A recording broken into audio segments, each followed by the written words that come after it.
Good morning or good afternoon, wherever you are. Welcome to the Mary and Sam Show, episode number 16. We're so glad to be here with you today.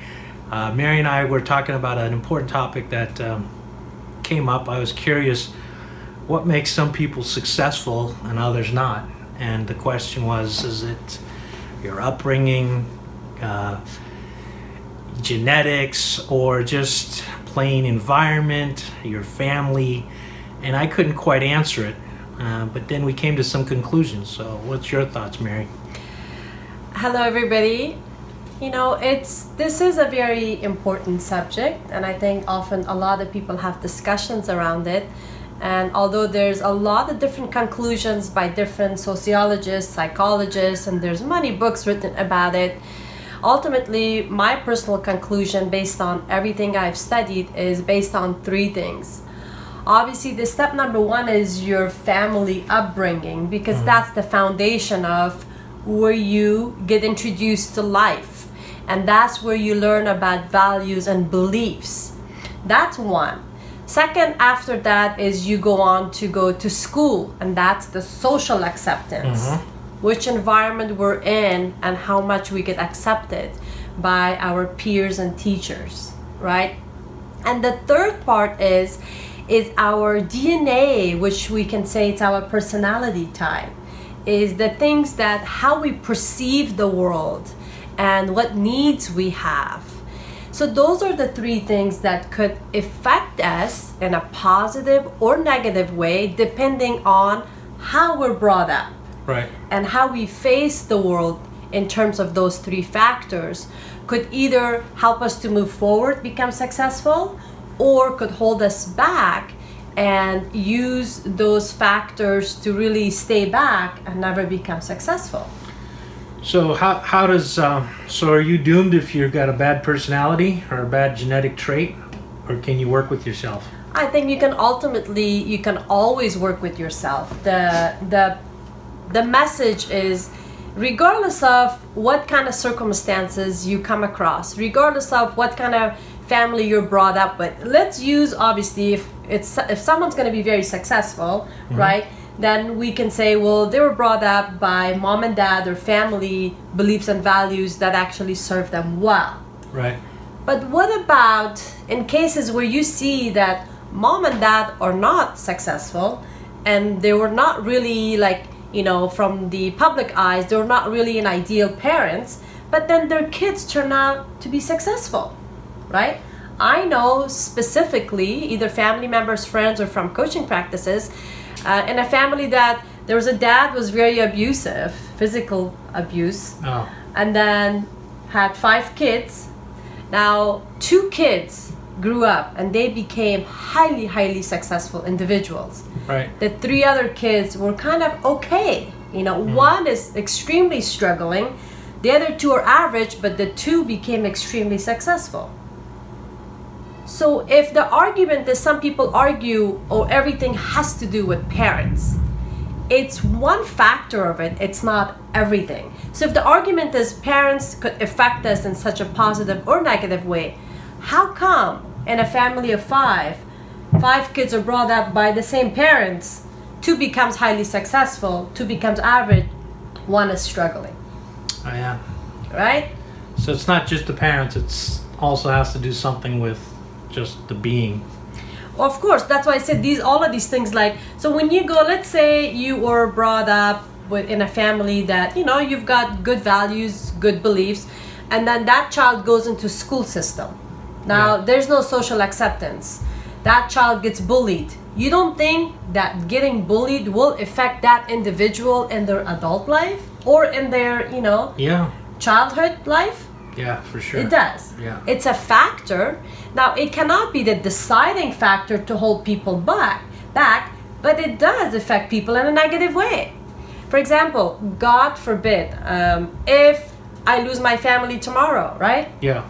I wake up. Do you think that's not going to affect me as an individual? Of course it will.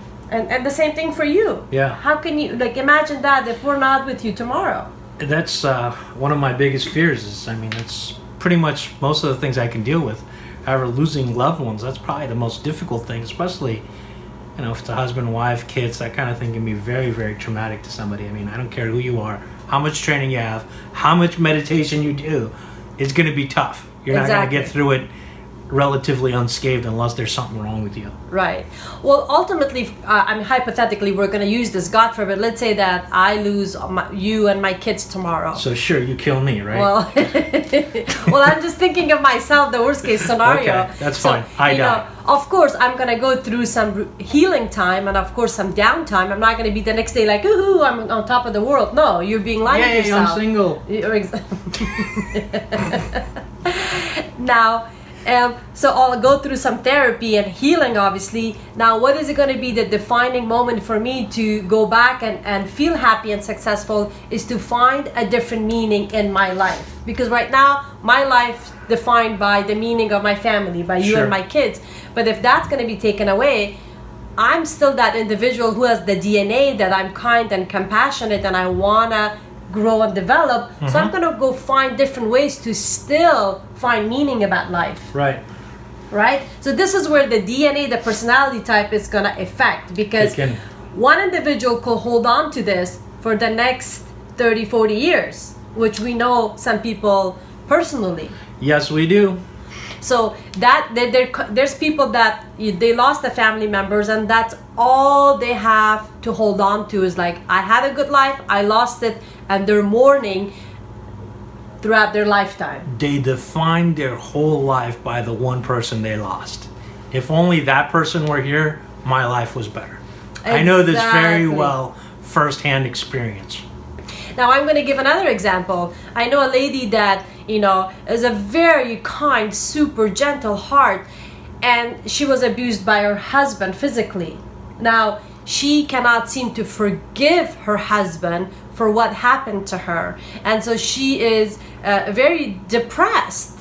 So this is where the DNA, the personality type, is going to come in. And it's the way she perceives that, the way she holds on to pain or holds on to happiness, because she's holding on to that pain forever. I guess the question is how do you overcome this stuff, right? Let's say that happens. I know you said find a different meaning, but that's an extreme case, right? You lose somebody you love, then you try to find meaning, and how can I help others who've gone through the same thing? Like Adam Walsh, his John Walsh, his dad, found meaning through America's Most Wanted to help others who are going through this kind of thing. But let's talk about something, maybe you were bullied. Right. So as a kid, if you're a 15-year-old kid, you were bullied, are you going to go and start a movement against bullying? Or how do most people, what I'm saying is like if something like that happens, maybe not as traumatic, how does a young person, or even somebody who's in their 40s or 50s or wherever, how do they know what to do? How do you get past that? I mean, give our viewers some examples to get by. How do you do it is, first of all, understand that any adversity, these are trauma. You go through divorce, you go through bullying, you go through trauma that someone is not accepting you, so you don't receive love. That's the basic foundation that is getting shaken up by that person. Oh, okay. So then you need to understand that that's a trauma. Don't say that I went through divorce, that's not going to affect me. It does affect people. It does. So the first step is to heal, is to talk about it, to go get some therapy, get some journaling. Shine the light on it, huh? Get it out of your system, because you're holding on to that negative energy, and when you're holding on to that negative energy, it's not going to serve you well. You're not going to be positive. I remember my life coach once, Carla Hamby, she was a great life coach. She told me that whatever happens to you, it's like, she equated it to this. She said it's like a ball, like a beach ball, and you're in the water trying to swim, and you're trying to keep all these balls underneath the water. Yes. No matter what you do, something is going to pop up. Yep. It could be that divorce. It could be loss of somebody. It could be you were abused as a kid. Any one of those things, if you don't work on it, it's never going to get resolved, and it'll eat you alive. You could either become depressed, become an abusive personality, either with alcohol, drugs, food, anything. You pick your poison, it's going to happen. So the best thing I think you can do is really to just get over it. Get it out of your system. Not get over it. I'm sorry, that's the wrong terminology. Yeah. But to talk to somebody who can help you, a psychologist, somebody like that, to help you get over it. Right. And work through it. Right. And the other factor is sometimes those people that hold on to the past so much is because of their belief that they cannot see the future so promising, so hopeful, because they think like they can't paint that picture for their future because of the belief. They think, if I do this, then this is what's going to happen. So they have fear. They are limiting themselves for what the future holds. So then the most comfortable place is to go back and be miserable and painful because that's what they're familiar with. Right. That at least they have certainty about that, right? Sure. So they don't have that promising future. I mean, these are some of the things that goes back to the belief system, family values.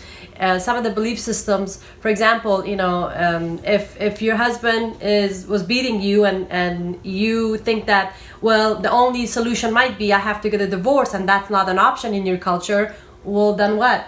That person's going to get stuck in that situation forever because there's no future. You can't go to the past, and you're just stuck in this place. If I was to give some steps, I would say come up with, first of all, an understanding of where you are, what's happening to you. Make a conscious decision to change something about what you want to do. Tony Robbins says change your state. So you need to get in motion because all emotion comes from motion. Yes.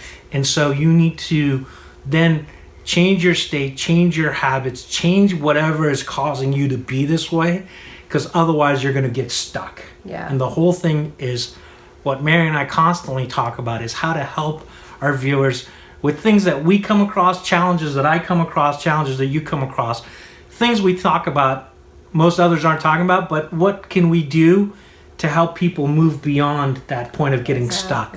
So I think that's our hope for this message, is that this video that helps you, if something is happening to you, holding you back, whatever the situation, make a conscious decision that I'm going to make a change and go do it. What's your final thoughts, Mary? Well, final thoughts is, this is where most people don't see where the success comes from. Because if you are not able to emotionally heal yourself and feel good about every day that you wake up, you're never going to be successful. As a mom, as a father, as a real estate agent, as a whatever that you're doing, you're never going to be successful if you wake up, you don't feel good about who you are as an individual. I think my message is always, I believe in individualism and I believe in human rights, that you should be able to live a life full of freedom, the things that you want to do to be happy. And most of the time it's our belief system that is holding us back. So it's to focus on what is it that you want and how can you go get it by feeling great every day, and find a way. There's always a way, but you need to believe that whatever's happening to you, it is within your control, that you can change now. Maybe somebody did something to you that you had no control, but you can control and change your own destiny today. All you have to do is make a decision and take those small steps, and you will see. All right. Until next time, thank you for watching. Please, if you have comments or questions, we'd love to engage with you on social media. We'll put up, also Mary's email. So just email her if you have any questions.